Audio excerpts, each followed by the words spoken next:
Pouvoir du maire. C'est Madame ça. Gauthier, bon matin. Bon matin, Monsieur le Président, Mesdames, Messieurs les élus et ceux qui y succéderont. Alors, ma question s'adresse, la première, à Monsieur Michael Applebaum. En même temps à partir du moment où Gérald Tremblay a été élu, 1er janvier ou quelque chose comme ça, 2002, en fait, il a nommé un conseil qui est abondamment cité dans cette enceinte, le Comité des partenaires villes, qui se trouve être un comité consultatif, si je ne m'abuse, et qui a trait beaucoup avec le dossier d'accessibilité universelle, le MADA et tout ça, et bon.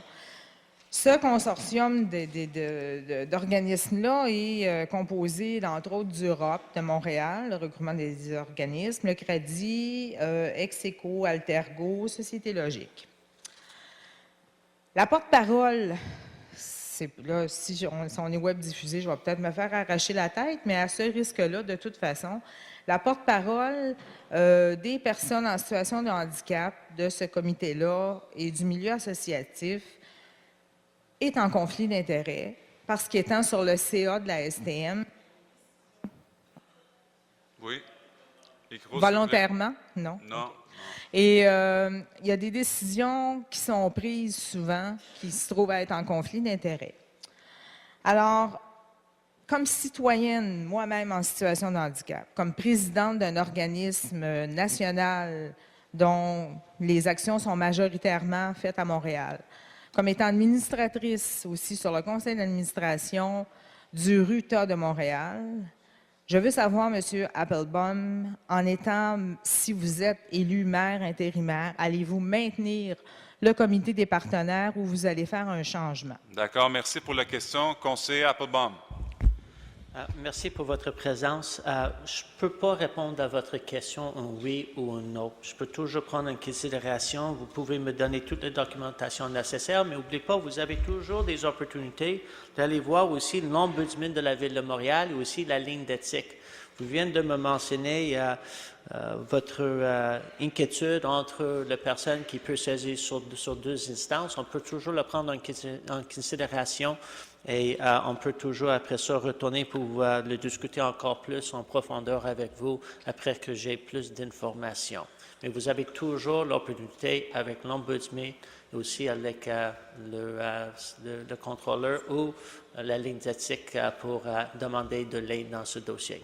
Merci. Question complémentaire, Madame Gauthier. Effectivement, je vais faire un suivi. S'adresse à M. Richard Deschamps. Alors, mon cher M. Deschamps, deux intervenants avant moi, je ne me souviens pas de son nom, je vous entendais citer les grandeurs et vertus de la Charte montréalaise. Et pourtant, celle-ci est enfreinte dans l'ensemble de ses articles, finalement. Qu'est-ce que vous pouvez me répondre là-dessus, là? Surtout depuis, je pense, je dirais, le 1er janvier 2006, qu'elle a été mise au monde. Il y a énormément d'articles, autant au niveau de la sécurité, à tous les niveaux. Finalement, les grands principes, tolérance, justice, respect, tous ces principes-là de la Charte ont été bafoués. D'accord. Monsieur Deschamps.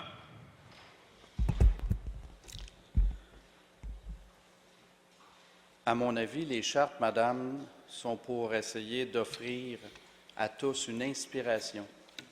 C'est possible que certains se trompent, mais je pense qu'il faut être guidé par l'inspiration et un idéal, et les chartes, c'est ce qu'elles proposent.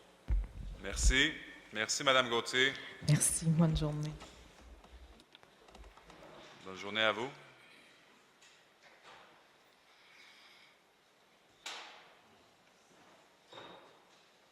On va continuer avec